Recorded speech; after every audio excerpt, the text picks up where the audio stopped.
I flew to Los Angeles without warning, dreaming of a joyful reunion, but found my daughter dying alone in intensive care.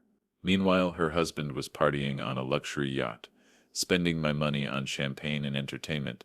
Enraged by his betrayal, I left him penniless. An hour later, he lost his mind, and that was just the beginning. Before we continue, please subscribe to the channel and write in the comments what time it is where you are now. I pulled out my phone as the plane began its descent into LAX, fingers trembling slightly as I typed, landing in 20 minutes. This will be the best surprise of her life. The send button felt like a promise I was about to keep. 3 years too long, the photograph in my wallet had become soft at the edges from handling. Matilda laughing in her kitchen, Flower dusting her dark hair, Emma, missing her front tooth, grinning beside her, little Jack holding up a crayon masterpiece. I'd looked at it every day since Martha died, but today felt different. Today I was finally doing something about the ache in my chest. Folks, we're beginning our final approach into Los Angeles International Airport. My weathered hands gripped the armrests as familiar anticipation coursed through me. The last time I'd surprised anyone was Martha's 50th birthday. That seems like another lifetime now. 5 years of grief had turned me into a stranger, even to my own daughter. But Matilda's voice during our last call 3 months ago kept echoing. "I'm just tired, Dad. Really tired." Something in her tone had stayed with me, gnawing at the edges of my consciousness. The baggage carousel hummed steadily, as I waited, watching other families reunite around me. A young mother swept a toddler into her arms. An elderly couple embraced their son. Soon that would be me and Matilda, except she didn't know I was coming.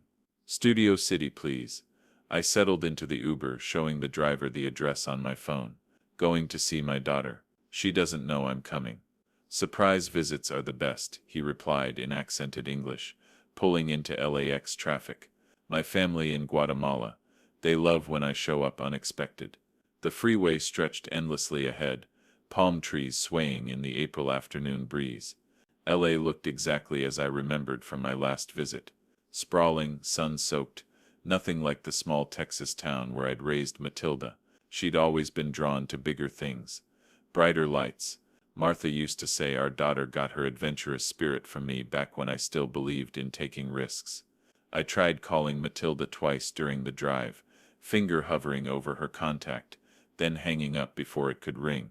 No, better to surprise her in person. The look on her face would be worth the 4-hour flight, and my aching back. This the place. The driver pulled up to a neat house with white shutters and a small front garden. Perfect. I handed him cash, grabbed my overnight bag, and stood on the sidewalk as he drove away. The afternoon sun felt warm on my shoulders as I walked toward the front door, rehearsing what I'd say. Maybe I'd start with a joke about her old dad, finally figuring out how to use airline booking websites. Or perhaps I'd just open my arms and wait for her to run into them like she used to when she was 8. I reached into my bag and pulled out the small gift I'd brought, a hand-carved wooden jewelry box I'd made in my garage workshop, something to keep her grandmother's ring safe until Emma was old enough.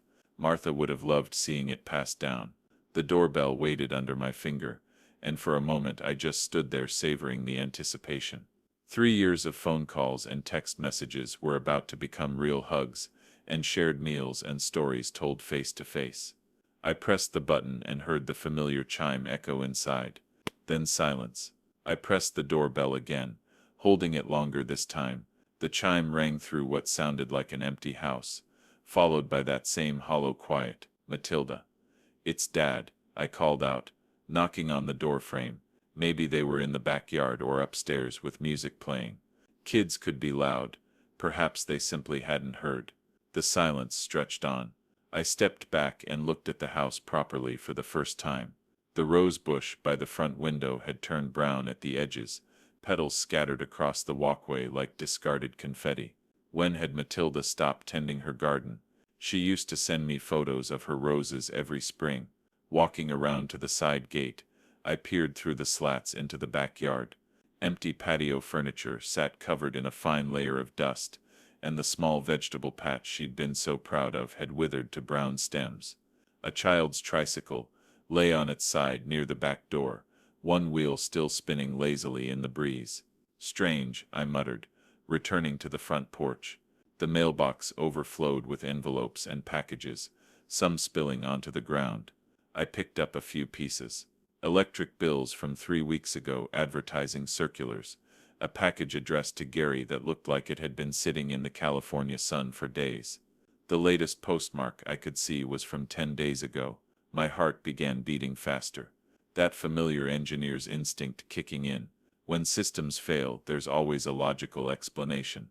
I just needed to gather more data.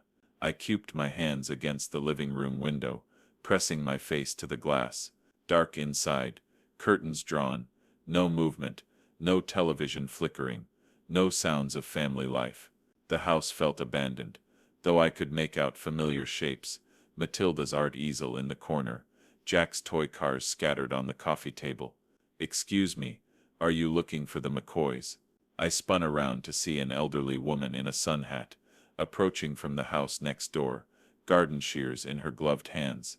"Yes, I'm Harley Sims, Matilda's father. Have you seen them lately?" She paused, wetting her forehead with the back of her wrist. "Come to think of it, no. Been awfully quiet over there. Usually hear the children playing in the morning." But she trailed off, studying my face. "Is everything all right?" "I'm sure it is," but my voice sounded unconvincing even to me. "They probably went on vacation. Maybe visiting family." She didn't look convinced either. "Well, I hope they're okay. Such a sweet family." As she returned to her gardening, I sat heavily on Matilda's front step, the wooden jewelry box still clutched in my hands. The pieces weren't fitting together. Matilda would have mentioned a vacation during our last call. Gary was obsessed with social media. He would have posted photos from wherever they'd gone. I pulled out my phone and scrolled through Matilda's Facebook page. The last post was 6 weeks ago, a photo of Emma's school art project. Before that, radio silence for nearly 2 months. My daughter, who used to document every family dinner and weekend adventure, had gone completely quiet. The afternoon shadows grew longer, as I sat there staring at the silent house. A jogger ran past, earbuds in, completely absorbed in her own world.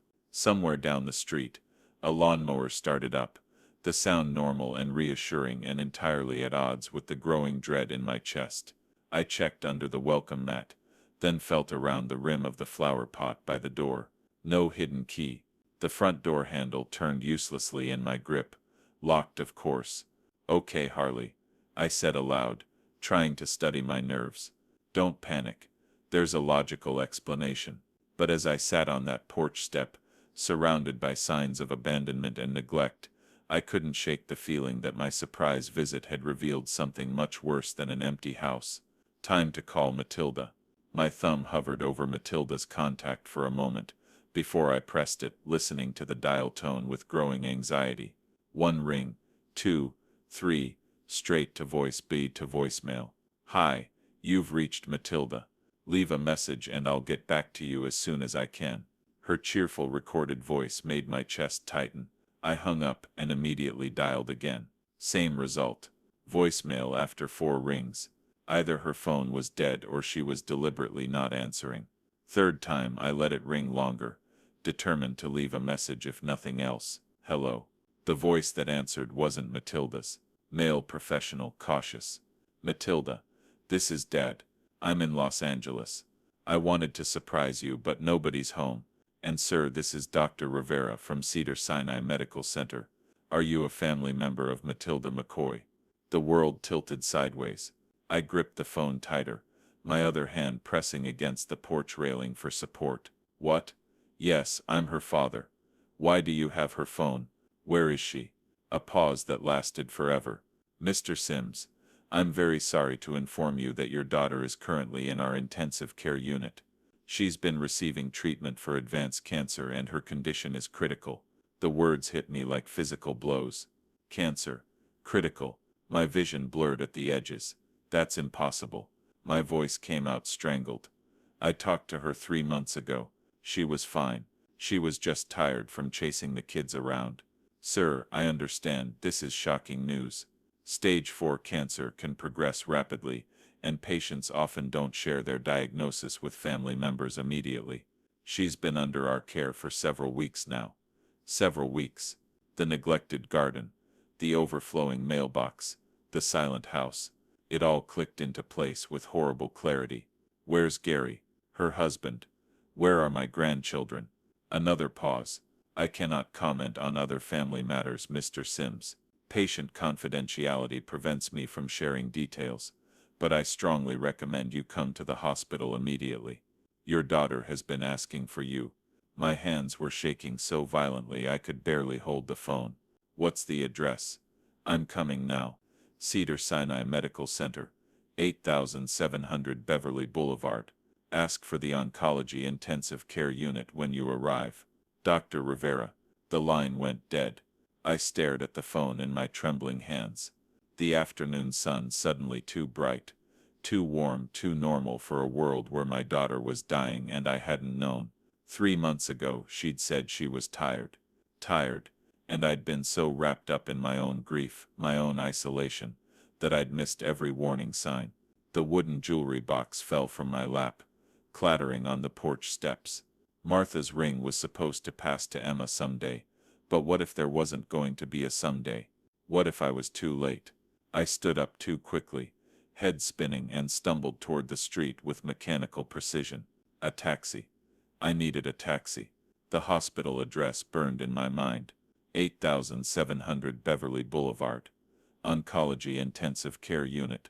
As I flagged down a yellow cab, one thought kept circling through my shock.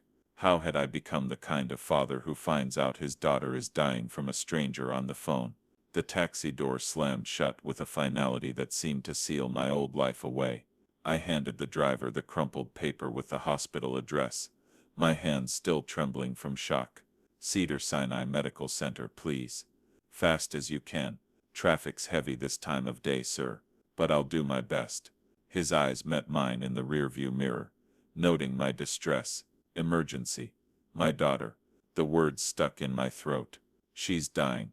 The leather seat beneath me felt foreign, too smooth, too normal for someone whose world had just collapsed. Through the window, Louisiana traffic moved in its usual chaotic dance. People heading home from work, picking up groceries, living ordinary lives, while mine spiraled into nightmare. Cancer. Stage 4, critical. I pulled out that worn photograph again, studying Matilda's laughing face. How had I missed the signs? That last phone call replayed in endless loop. Just tired, dead. Really tired. The way she'd said it, like she was carrying some invisible weight. I'd attributed it to motherhood. Work stress. The normal exhaustion of raising 2 kids. What kind of father was I? The taxi lurched forward in stop-and-go traffic, and memories flooded in unbidden.